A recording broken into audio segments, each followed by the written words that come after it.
l'invité de la matinale. KTO Radio. Qui ne s'est jamais demandé si son travail lui correspondait, s'il ne devait pas en changer radicalement. Le confinement a fait ressurgir en tout cas la question du sens au travail déjà à l'œuvre ces dernières années avec l'évolution, la mutation rapide du travail.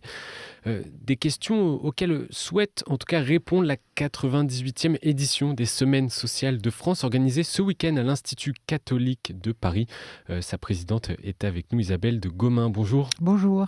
Merci beaucoup d'avoir accepté notre invitation ce matin à KTO. Pour ceux en tout cas qui ne connaissent pas les semaines sociales, qu'est-ce que c'est? Quelle est la proposition? Alors les semaines sociales, c'est une vieille dame, puisque les semaines sociales ont plus de 100 ans, elles ont été créées en 1905. En fait, c'est intéressant de rappeler ça, parce qu'elles ont été créées au moment où le politique, la Troisième République, était en train d'écarter la religion catholique de l'espace public, donc juste avant la loi 1905. Et à ce moment-là, les catholiques se sont dit, mais il faut quand même qu'on intervienne dans cet espace public, il faut qu'on ait une place, il faut qu'elle soit reconnue, et pour ça, il faut qu'on se forme. Et donc, ils ont créé les semaines sociales. C'est à la fois des patrons de Lille et des patrons de Lyon, et aussi des journalistes d'ailleurs, qui ont créé quelque chose qui est pour les laïcs et pour les prêtres à l'époque, et aussi pour les évêques qui allaient en assez grand nombre. À l'époque, c'était une semaine sur des problématiques de la société, par exemple sur les allocations familiales, à une époque où il y avait très peu de sécurité sociale, sur la colonisation, sur la guerre, sur la montée de l'intolérance. Enfin, il y a eu beaucoup de sessions qui d'ailleurs ont permis à des catholiques ensuite d'influencer, d'aller voir des gens du Parlement et de proposer des modalités ou des nouvelles lois dans les domaines sociaux. Donc ça a bien marché et puis ensuite ça a évolué évidemment. Et donc maintenant c'est une association dont l'objectif est vraiment de mieux faire connaître, de mieux faire réfléchir sur ce qu'on appelle l'enseignement social de l'Église ou la doctrine sociale. Et c'est ouvert à tout le monde? C'est plus que pour les laïcs ou les religieux? Alors c'est vraiment ouvert, c'est ouvert à tous les laïcs et religieux, et surtout c'est effectivement ouvert aux non-catholiques aussi, à ceux qui veulent s'y intéresser, mais c'est quand même une association catholique, et ce qui est important c'est que c'est une association pont, c'est-à-dire que l'idée c'est qu'à chaque fois on va inviter des gens qui ne sont pas forcément chrétiens, mais qui ont des choses à dire sur les thématiques qu'on étudie. Voilà, l'idée c'est vraiment de réfléchir avec l'ensemble de la société, mais l'association elle-même, elle est catholique. Le thème choisi cette année, pourquoi allons-nous travailler? Alors je vous pose moi une autre question, pourquoi avez-vous choisi ce thème? Oui, alors déjà le travail, ça fait partie de ce qu'on appelle l'enseignement social de l'Église. C'est même là-dessus que Léon XIII, donc le premier pape à s'être exprimé sur ces sujets-là, a d'abord réfléchi, a d'abord fait son encyclique vraiment sur le problème du travail, parce qu'à l'époque, il y avait beaucoup de gens qui travaillaient dans des conditions absolument épouvantables, très peu payés, etc. Donc voilà, c'est par rapport à ça qu'il a réagi. Ça faisait quelque temps qu'on n'avait plus parlé de travail, et là on s'est dit, il faut qu'on en parle, parce que finalement, comme dans la société, on parlait beaucoup emploi, chômage, et on parlait pas tellement du travail. Et il y a deux événements. Alors vous en avez cité un, c'est le Covid, effectivement, qui nous a amené d'abord à revoir des modalités de travail, puisque ça a été donc tout le problème, toute l'expansion du télétravail, mais aussi à réfléchir sur finalement c'était quoi ce truc qui nous occupait 8 heures par jour. Et puis il y a aussi quand même toute la on va dire les grèves, les manifestations autour de la réforme des retraites, qui finalement semblaient montrer qu'on ne travaille que pour une chose, pour avoir une retraite. C'est-à-dire que le travail est vu comme quelque chose qui nous permet de cumuler ensuite des droits qui vont nous permettre de nous reposer. Alors je caricature un peu, mais il y avait ça. Donc, et on s'est dit, mais quand même, le travail, ce n'est pas que ça. Le travail, c'est un lieu social, c'est un lieu d'épanouissement, c'est un lieu d'intelligence, c'est un lieu aussi collectif où on fait des choses. Donc c'est un lieu où on a une responsabilité à la fois individuelle et une responsabilité collective. Donc voilà, le travail, c'est tout ça. Et puis c'est vrai que pour les plus jeunes générations, les choses ont beaucoup changé, puisqu'il y a donc le problème de l'environnement, la crise climatique auquel les jeunes sont très sensibles, et qui fait qu'ils se demandent en quoi leur travail va ou pas améliorer les choses de ce point de vue-là. Et pour eux, il faut qu'il y ait du sens à leur travail. Vous savez, on a vu des jeunes jeunes diplômés de AgroParisTech, etc., donc de super écoles d'ingénieurs, dire nous, on ne veut pas aller travailler dans des entreprises qui polluent, on ne veut pas aller chez Total, etc. Bon, c'est peut-être un petit peu simpliste, n'empêche que c'est intéressant. Ça veut dire que ce qu'ils veulent aujourd'hui, c'est être en cohérence entre ce qu'ils sont et ce pourquoi ils travaillent. Mmh. Vous parlez ici d'une évolution du travail. Quelles sont les conséquences de cette mutation, de cette évolution et le constat que vous dressez par rapport à cette mutation? Alors, d'abord, il n'y a pas un travail, il y a des travaux ou Mmh. plusieurs formes de travail. La première évolution, je crois quand même que c'est une forme d'individualisme, hein, comme dans c'est une évolution plus globale de la société. C'est-à-dire qu'il y a quand même une revendication à être heureux individuellement dans son travail. Alors, les anciennes générations vont vous dire: «Ah, c'est horrible, ces jeunes qui pensent qu'à eux».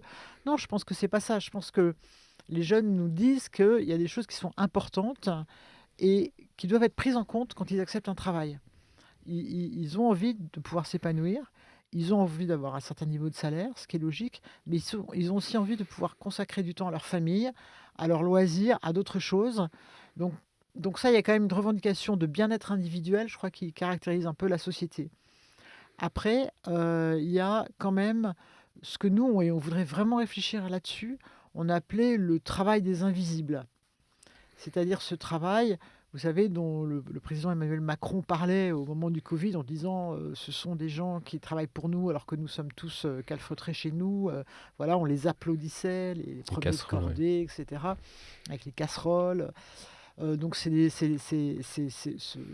c'est les gens qui sont dans l'aide à la personne, les EHPAD, le service de nettoyage, dans les hypermarchés, les supermarchés, etc. Donc, tout ça, c'est les gens aussi qui livrent, les livreurs. On a vu beaucoup de nouveaux métiers se faire autour de ça, qui ne sont pas forcément des métiers très bien rémunérés, et c'est des métiers, quelque part, qu'on préfère oublier, qui n'ont pas droit de citer, et sur lesquels d'ailleurs les syndicats qui ont cette fonction, hein, de défendre les travailleurs sont assez mal outillés pour les représenter, parce que les gens travaillent tout seuls, ils travaillent chez eux, ils travaillent un peu en freelance, comme on dit, comme les chauffeurs Uber. Donc voilà, il y a toute une série de postes, d'emplois qui sont très dévalorisés et sur lesquels on a voulu aussi réfléchir. La valeur travail, c'est une expression abondamment utilisée dans le monde politique ces dernières années, de gauche hein, comme de droite, la France qui se lève tôt versus le droit à la paresse. Pourquoi réfléchir et définir au sens du travail? Et pourquoi est-ce que c'est un enjeu majeur aujourd'hui? Parce que finalement, ça fait quand même partie, le travail, on va dire, hein, ce qui distingue les hommes des autres créatures. Quelque part, cette capacité de l'homme à avoir une activité réflexive et qui lui permet de compenser des manques, hein, pour se nourrir, pour chasser, ensuite pour habiter, voilà.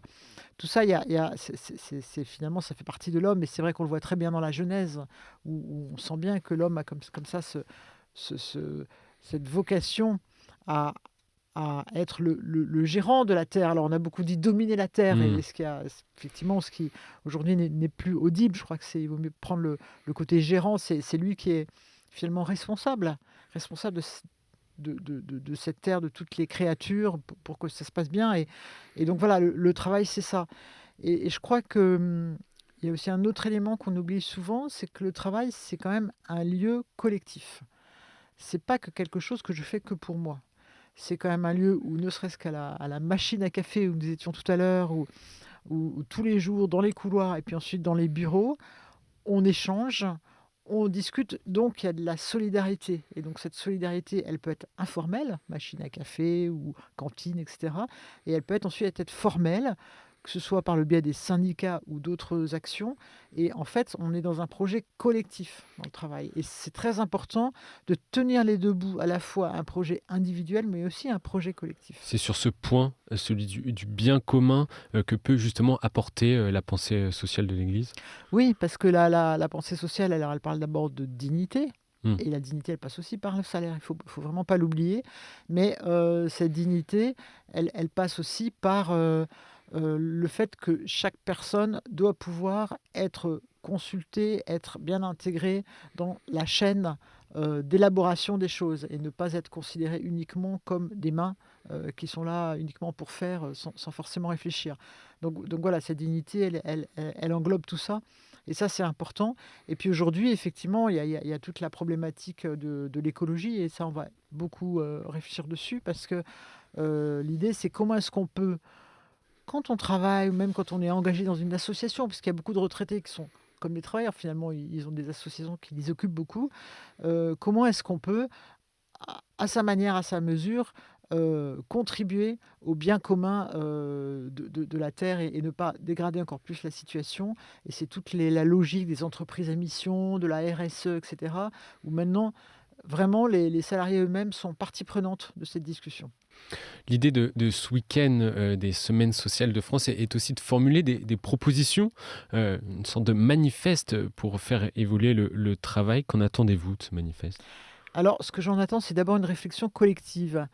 Et justement, on est parti de l'idée qu'on ne pouvait plus aujourd'hui faire 2 journées de table ronde, où on fait que écouter, donc où la parole est complètement descendante en fait. Elle vient du haut, elle tombe ensuite sur nous. Mais qu'il fallait qu'on trouve une manière plus participative. J'oserais dire synodale, puisqu'on est quand même une association catholique. Donc finalement, c'est ça. C'est la dynamique du synode, c'est-à-dire de décider ensemble, de marcher ensemble. Donc là, on se lance. On va faire toute l'après-midi, du samedi après-midi, des ateliers d'intelligence collective. Alors, on a pris des gens qui sont un peu spécialisés là-dedans, qui vont nous aider à être intelligents collectivement. Avec, il y a toute une dynamique, c'est très cadré, hein, ce genre de choses, pour qu'on arrive ensemble à définir comment est-ce qu'on peut améliorer la contribution du travail au bien commun. Que ce soit du point de vue de la dignité, du point de vue des horaires aussi, c'est très important, du point de vue de la hiérarchie, du point de vue de l'environnement. Voilà, il y a plein de manières, De champs possibles. voilà, de champs possibles pour essayer de travailler à ça. Donc, je vous en dirai plus après, mais voilà, l'idée c'était qu'on essaie de faire quelque chose qui nous amène à mieux discuter entre nous et à obtenir ensuite un texte ou un ensemble de propositions. Alors en plus, les moyens numériques le permettent aussi aujourd'hui assez bien. Donc voilà, on va essayer de faire toute une après-midi autour de ça. Il reste encore des places, s'il y a des personnes qui veulent... Il reste des places, il faut absolument écrire aux Semaines sociales de France. Il y a des places qu'on veuille le suivre en direct ou en numérique. Mais effectivement, il y a des places. Et puis en plus, on a la chance aussi de recevoir des députés qui ont, et ça c'est assez rare en France, des députés de gauche, macronistes et de droite, et qui depuis 1 an se voient toutes les semaines, un tout petit groupe, en auditionnant des partenaires sociaux, voilà, des économistes, etc., pour voir qu'est-ce qu'on peut améliorer et sur quoi on peut, entre gauche et droite et centre, on peut se mettre d'accord. Ils ont abouti à une proposition de loi. Il se trouve que l'une de ces députées, c'est Madame Panosyan-Bouvet, qui maintenant est ministre du Travail, donc ça tombe bien. Donc elle vient aussi aux Semaines sociales et ils vont nous présenter un peu ce texte. Et je trouve que la démarche de passer un peu au-dessus des barrières politiques pour essayer de se mettre d'accord sur 2 ou 3 choses auxquelles tout le monde croit, c'est tellement rare aujourd'hui dans notre vie politique que je trouve que c'était quelque chose à souligner. Et j'invite du coup les auditeurs à l'écouter, à le découvrir aussi. Merci Isabelle de Gomain d'avoir été en studio avec nous ce matin. Je rappelle que vous êtes la présidente des Semaines sociales de France, organisées donc ce week-end à l'Institut catholique de Paris. Le programme est à retrouver sur le site ssf-fr.org. Encore merci, bonne journée. Merci.